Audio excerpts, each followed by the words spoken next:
Hey, what's up, life designers? Welcome to Intentional Tuesdays. I'd like you to complete this sentence. My life would be better if I only had more. This question comes up a lot in life design, and it turns out there's really three reliable answers that I get.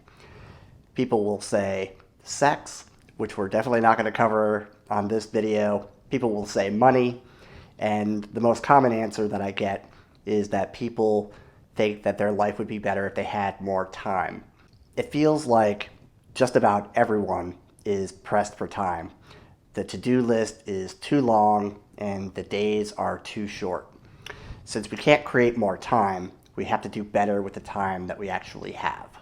And that is the subject of this week's Intentional Tuesdays. So if that sounds interesting to you, then stick with us because we are going to jump right in. So the first thing that I'd like to point out is that we don't actually manage time. Whenever someone tells me that they have a time management problem, I always carefully point out to them that actually what they have is a priority management problem. Because regardless of what we do or do not do, the clock keeps on ticking. It's how we spend our time that matters, and that comes down to priorities. In short, we need a reliable system for managing our priorities. Now, experts have been talking about time management systems for decades, and I am not going to tell you that I have the magic system or even a better system than anyone else out there. Ultimately, it comes down to this. A time management system only works if it works for you, and it only works if you actually use it. And if you're listening to this podcast, the chances are whatever system you are using or have been using either isn't quite working for you as well as you would like it to, or else you have abandoned it entirely, or you go back to it from time to time only to abandon it yet again. So here's the first takeaway. We absolutely have to have some kind of a system for managing our time and our priorities. Life is too complex to just wing it. Whatever system we implement, it needs to help us decide what to do next.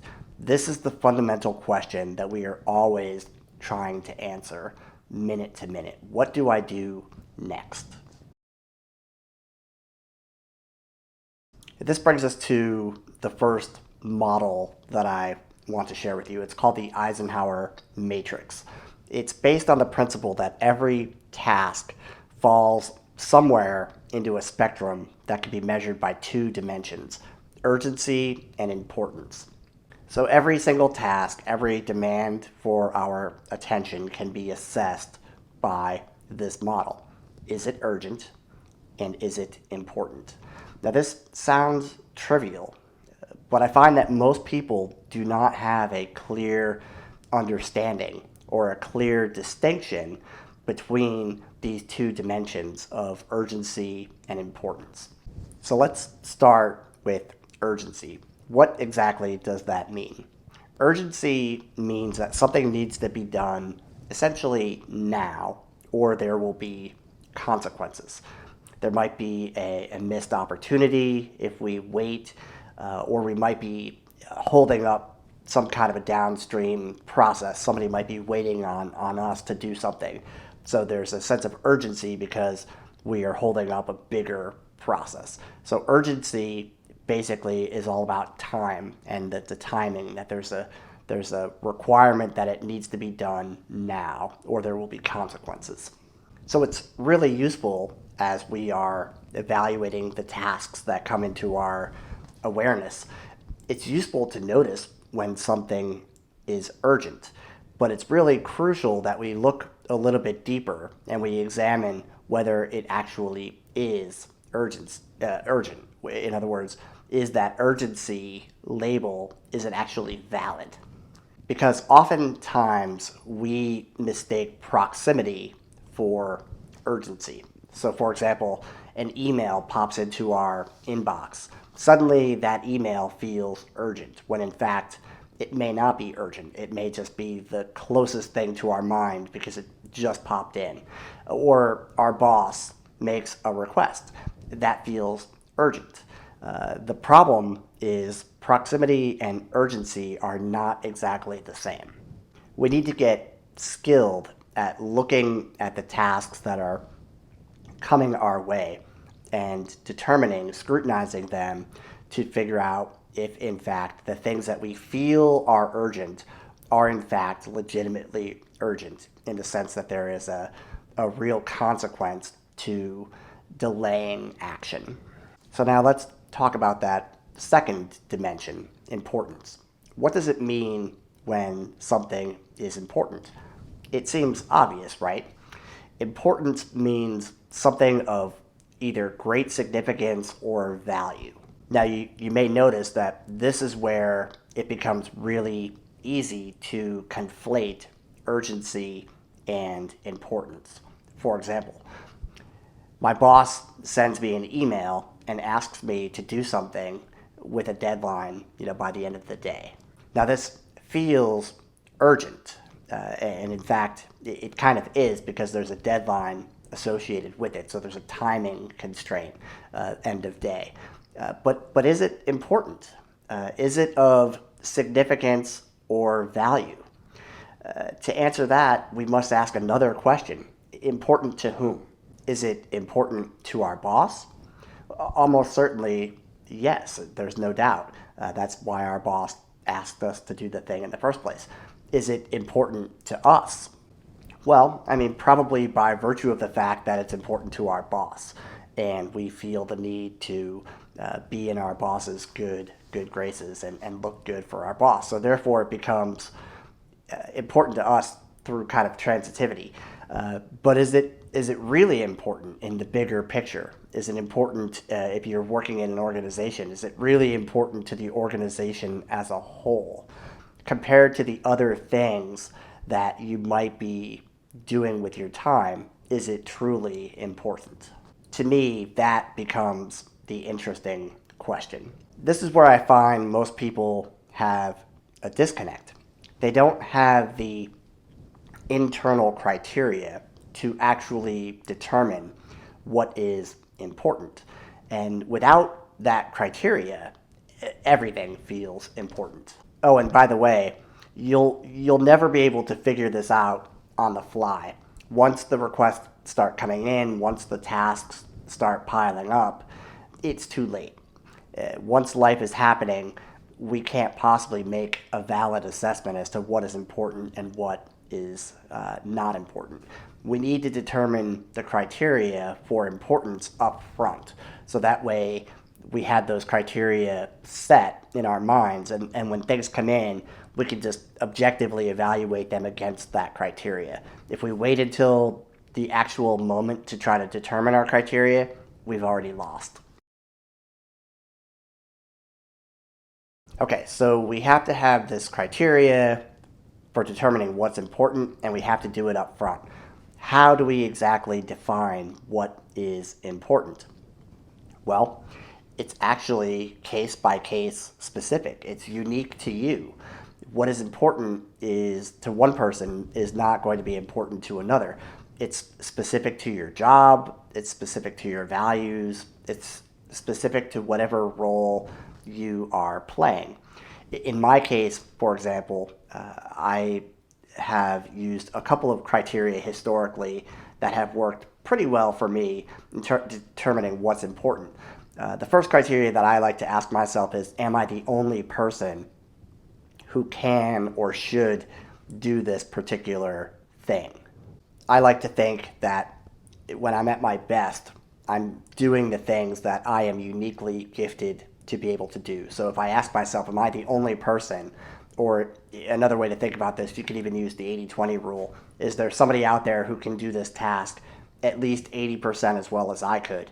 And if the answer to that is yes, that might not be as important for me to do. So I like to use that, am I uniquely qualified or situated to do this particular thing.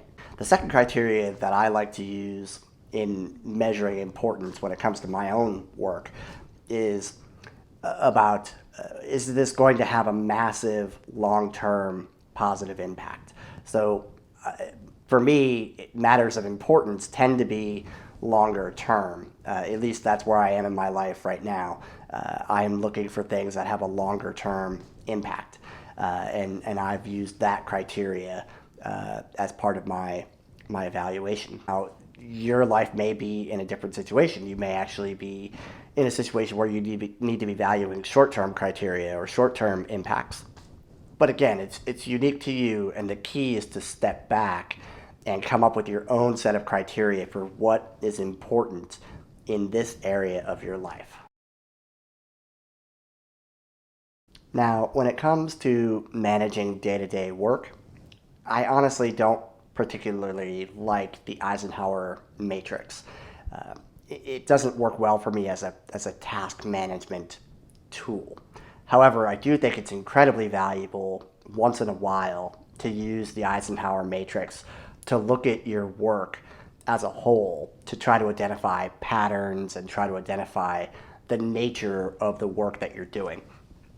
So I recommend using it maybe every 3 months, maybe every 6 months, at a minimum every year, to go through and to simply analyze your work as a whole and understand, what defines important, what defines urgent, and what is the nature of the urgency that tends to show up on my radar.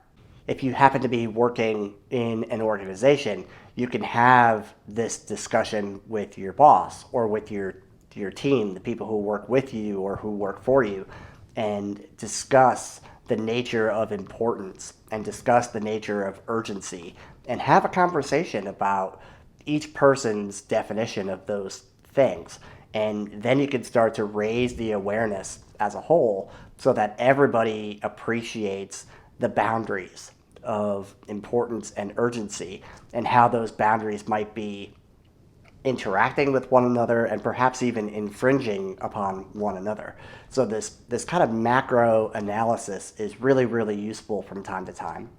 So there's a couple of things that can happen to us that lead to this time management problem if we don't have a good handle on this whole urgency and importance phenomenon. The first one is, of course, that you spend all of our time working on things that are ultimately not that important. We might get sidetracked into doing things that feel urgent, and ultimately the important stuff doesn't get done. And that is a terrible feeling when the important stuff doesn't get done. The other thing that can happen is even if we are getting the important things done, we might be really good at focusing on the important things, but then there's so many other things that are not getting done that we feel bad about it. And it doesn't help us, even though those things that aren't getting done, they're not important. It still weighs heavily on our mind, and we feel crappy about not getting all of those things done. At the end of the day, if your to-do list at the end of each day is still 30 items long, you're not going to feel very good about yourself, and you're going to feel like you have a time management problem. So this is where periodically taking a step back and assessing what is actually important in my life, in my role, and then what else is just noise. What else is just noise in the system. Doing this from time to time is an incredibly empowering move. Increasing our awareness is incredibly useful when it comes to actually deciding on a daily basis where and how we should spend our time. So this week was a bit philosophical in the sense that we have to kind of look at our work at a high level and notice what's important and what's urgent and understanding that dynamic, which immediately leads to the question of, okay, once I've done that, how do I actually manage the tasks? How do I actually establish some kind of a system to flow the work in a way that is reliable and sustainable? And that is what we are going to be talking about next week on the part 2 of this Bending Time series.